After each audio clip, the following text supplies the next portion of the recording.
روایت میں آتا ہے کہ مصطفیٰ کریم آقا صلی اللہ علیہ وسلم کسی دعوت پر موجود تھے۔ حضور کے سامنے بکری کی دستی کا گوشت پیش کیا گیا جو کہ حضور کو بڑا مرغوب تھا۔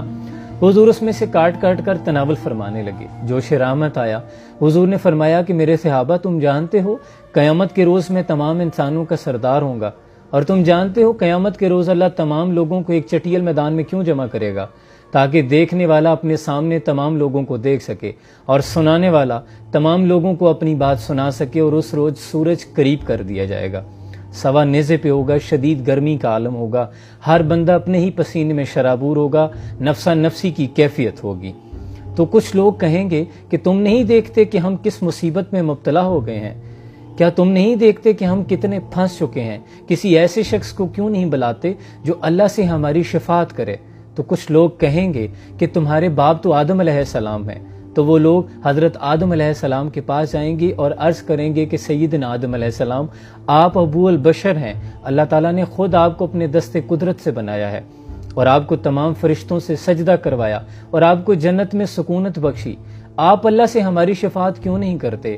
آپ نہیں دیکھتے کہ ہم کس مصیبت میں پڑ گئے ہیں، ہم کتنے پھنس چکے ہیں؟ تو اس پر حضرت آدم علیہ السلام فرمائیں گے کہ میرے رب نے جو آج غضب نازل فرمایا ہے اس سے پہلے کبھی نہیں فرمایا اور نہ آئندہ فرمائے گا۔ اللہ نے مجھے جنت میں ایک میوہ کھانے سے منع کیا تھا اور اس حکم کے معاملے میں مجھ سے لرزش ہوئی، لہٰذا میں تمہاری شفاعت نہیں کر سکتا، کسی دوسرے کے پاس جاؤ۔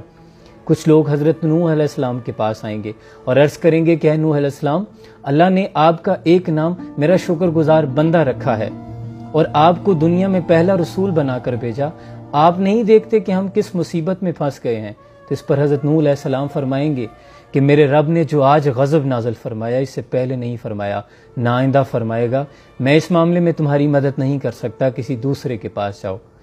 اس حدیث پاک کو حضور مختصر کرتے ہوئے پھر فرماتے ہیں کہ تمام لوگ میرے پاس آئیں گے اور میں اللہ کے عرش کے نیچے سجدہ کروں گا، اور میرا رب مجھے فرمائے گا کہ محبوب سجدے سے سر اٹھا لیجئے، آج تو نوازنے کا دن ہے، آپ بتاتے جائیں، ہم شفاعت آپ کی قبول کرتے جائیں گے، جیسا کہ قرآن میں اللہ نے فرمایا وَلَسَوْفَ يُعْطِيكَ رَبُّكَ فَتَرْضَىٰ، محبوب ہم آپ کو اتنا نوازیں گے کہ آپ راضی ہو جائیں گے۔ باقیوں کو اللہ کو راضی کرنے کا حکم ہے، محبوب کو اللہ فرما رہے ہیں محبوب آپ راضی ہو جائیں گے۔ پہلے سجدے پہ روزے ازل سے درود، یادگاری یہ امت پہ لاکھوں سلام۔